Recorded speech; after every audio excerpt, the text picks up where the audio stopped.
Lascan Corla, as somebody who was party to writing this report, and along with my colleagues put a lot of effort into this report, I have to say the attitude of the establishment here in trying to rubbish us is absolutely horrendous.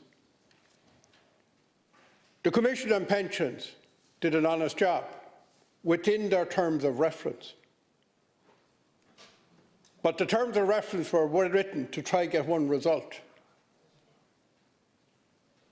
Now, I hope to outline why I disagree with the result, and I will also come at the very end, in a few minutes, to why I believe that the terms of reference were too narrow. Now, the first point I have is that I know many, many people, whether they're teachers who are burnt out, care workers who've got health issues from heavy work, people in the building trade, or many, many other workers who, beyond the age of 66, do not believe they're in fit state or in a mental state to continue working and wish to retire. For those that wish to continue working, and I'm one of them, I have no problem allowing them. But I think saying to people at 66, sorry, we know you can't work, we know that you've spent 40 years working, but you can't retire, is incorrect. Now, there are two packages. When you read the report in detail, there are two choices, and I'm going to compare the choices. One choice says that either way, option 4, or package 4 as they call it, said 10% exchequer funding.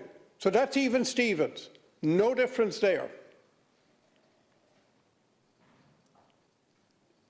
This one choice, 3, said no increase in the pension age. And the second one said increase it incrementally over time to 68.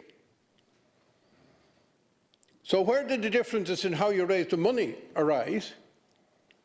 Well, package 3, to make up for giving you the pension at 66, said that between now and 2030 you increase the self-employed contribution from 4 to 10%, but package 4 says the exact same thing. So no difference there.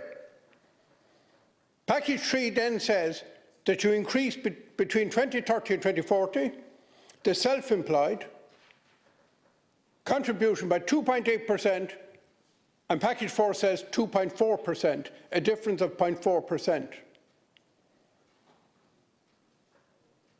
Package 3 says 0.9% by 2050. On top of that, package 4 says 0.1%.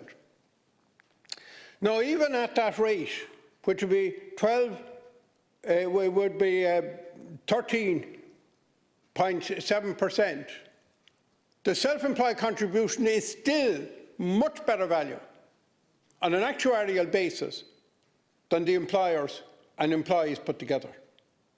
So I have no difficulty saying that the people on package 3 will be much better getting the pension at 67 for the differences, which are quite small, that I've outlined here. So the other significant difference is in the employer's ease increase. And package 3 says go up by 0.2% by 2030, and package 4, the one that you have the pension age at 68, says no increase.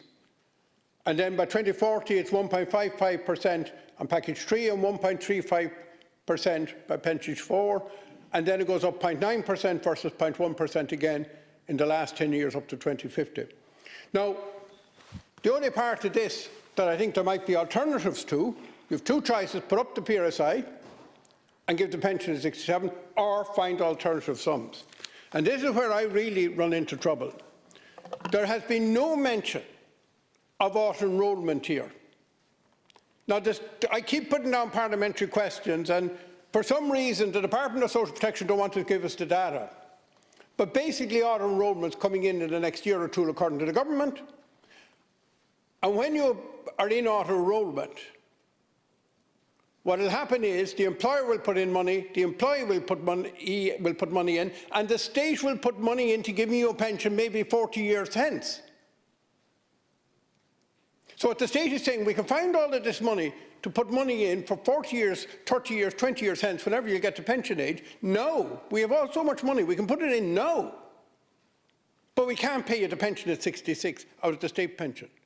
Now, since I'm somebody who wants to give everybody the basic before I start topping up their pension, to me the bottom line is give everybody the basic at 66 and then top up with whatever is left. What the government are trying to do by subterfuge, by avoiding the auto-enrolment, is do it backwards. They say we're going to start and put the money and commit it to auto-enrolment first, and we're determined to put up the pension age because it suits them and it suits the system and because it suits the private pension industry. Thank you very much.